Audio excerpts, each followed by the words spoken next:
How to replace a 2021 Ford Escape for button smart remote key fob battery.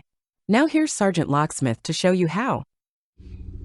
Okay, so you're having issues where your battery might be the issue. You got to walk closer to the vehicle, lock, unlock, start. This issue starting the car. Let's do the quickest repair first. If your key ring is attached right down here, you can leave it on if you want to. Pull the emergency blade out, pop that to the side. I use a flat tip. It's preference for me.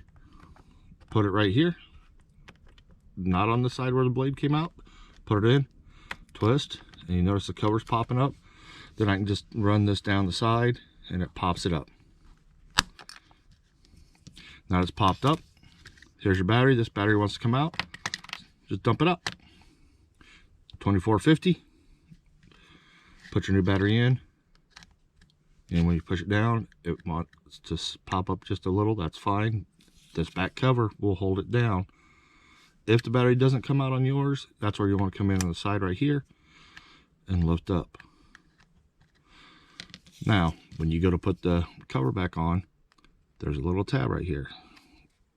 There, you should be able to see it. That needs to go in first on here. So when you take cover, slide it in, push down, snap it together. There you go. You've changed your battery now. Thanks again for watching. If you would, give me a thumbs up if this video helped you.